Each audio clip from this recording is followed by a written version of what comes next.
Imagine if they got Martin Freeman back and they did like a 60-minute Hobbit Christmas movie where because look, the Hobbiton is still up. Like they built it permanently. So they could just go back and film Bilbo celebrating Christmas and everyone's like, "Who is this Santa guy? We've never heard of him." Uh and then it turns out to be another wizard like Gandalf, but it's Santa. And and like you got like some orcs who are trying to because they're on the naughty list, so they're trying to kill Santa. And you got some elves, which it's weird because normally you think of like short little elves that make the presents, but you just got these random like regal elves that just follow this wizard Santa. But they're wearing really dorky outfits with bells on it, but it does not match. Yeah, and then Legolas is like decides he's gonna start cooking meth in his kitchen. Whoa! Okay, that's a good Christmas tradition right there. But it's to cure his cancer, right? So but he has to hide it from everyone Yes, else. elf cancer. Yes. No.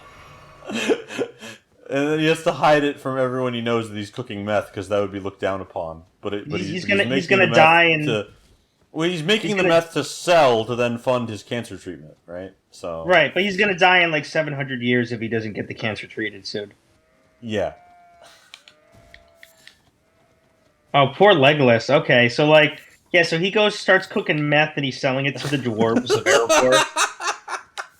I like how we went from like Christmas special Lord of the Rings to Breaking Bad Lord of the Rings. No. Okay. This is gonna be a 2-hour special, and it's just gonna at random cut between these two contradicting storylines.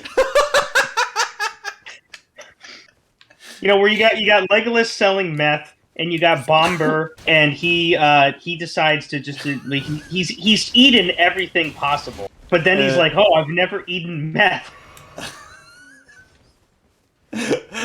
So he's gonna start doing drugs. Okay. And then meanwhile, like you're wondering how it ties into the Christmas story, but it turns out Bomber was supposed to be like organizing a secret Santa for the elves.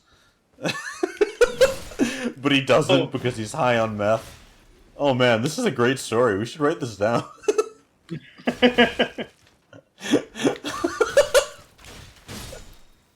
And it's sad because we know both Legolas and Bomber from their stories, and it's sad to see Legolas. Like Legolas is doing he's doing what he can to survive, and we want to see him live. But at the same time, though, he's seeing what's happening to Bomber as he gets addicted to meth, and his life is slowly going down the tube. But Legolas is getting so much money from Bomber because Bomber's rich because he lives in Erebor. And he's like, so he wants to help Bomber, but at the same time, though, if he helps Bomber, he's getting rid of his main customer. And at the same time, the orcs are invading, trying to kill Santa. Oh my god. Yeah, it all turns into the Battle of the Five Armies Part 2. Where you've got the elves, the dwarves, the orcs, the hobbits join the fight, and they all get slaughtered. Because they don't know how to fight. And then Gandalf... Right. But then Dumbledore... No. Oh my god, Gandalf. Dumbledore! No. Then Santa shows up as the Fifth Army and he just creams everyone. What, he pours whipped cream on them? Oh yeah, sure. Because he brings food. He brings cream tidings